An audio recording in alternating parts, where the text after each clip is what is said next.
नमस्कार दोस्तों। अगर आपका दिमाग भी अशांत रहता है और आप शांति के लिए तरह तरह के उपाय अपनाते हैं तो एक बार इस कहानी को अवश्य सुनें। एक बार एक गांव में पंचायत लगी थी। वहीं थोड़ी दूर पर एक संत ने भी अपना बसेरा किया हुआ था। जब पंचायत किसी निर्णय पर नहीं पहुंच सकी तो किसी ने कहा, क्यों ना हम महात्मा जी के पास अपनी समस्या को लेकर चले। अतः सभी संत के पास पहुंचे। जब संत ने गांव के लोगों को देखा तो पूछा, कैसे आना हुआ भाई लोगों। तो लोगों ने कहा, महात्मा जी, गांव भर में सिर्फ एक ही कुआं है। कुएं का पानी हम पी नहीं सकते, उससे बदबू आ रही है। संत ने पूछा, क्या हुआ, पानी क्यों नहीं आप लोग पी सकते।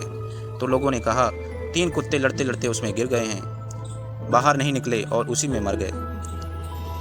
अब जिसमें कुत्ते मर गए हों उसका पानी कैसे पिया जा सकता है। तो संत ने कहा, एक काम करो, उसमें गंगा जल डलवाओ।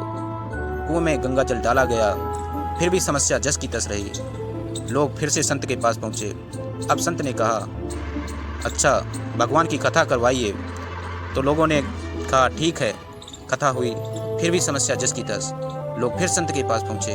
अब संत ने कहा, उसमें सुगंधित द्रव्य डलवाओ। सुगंधित द्रव्य भी डाला गया, नतीजा फिर वही, जैसे ढाक के पात।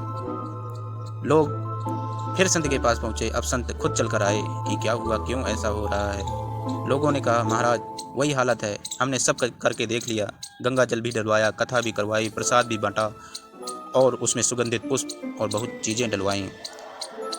अब संत आश्चर्यचकित हुए और पूछा, तुमने सब कुछ किया, वे 3 कुत्ते जो पड़े थे उन्हें बाहर निकाला कि नहीं। लोग बोले, उसके लिए ना आपने कहा था ना हमने निकाला, बाकी सब किया, वे तो वहीं के वहीं पड़े हैं। संत बोले, जब तक उन्हें नहीं निकालोगे तो इन उपायों का कोई प्रभाव नहीं।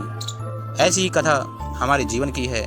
इस शरीर नामक गांव के अंतःकरण में ये काम, क्रोध और लोभ के 3 कुत्ते आपस में लड़ते झगड़ते रहते हैं और हम उपाय पूछते हैं लोगों से। लोग बोलते हैं, तीर्थ यात्रा करो, गंगा स्नान करो, थोड़ा पूजा पाठ करो। हम सब कुछ करते हैं पर बदबू उन्हीं दुर्गुणों की आती है। तो पहले इसे निकालिए, तभी जीवन उपयोगी होगा। प्रसन्न रहिए, अपना काम करते रहिए। नमस्कार दोस्तों।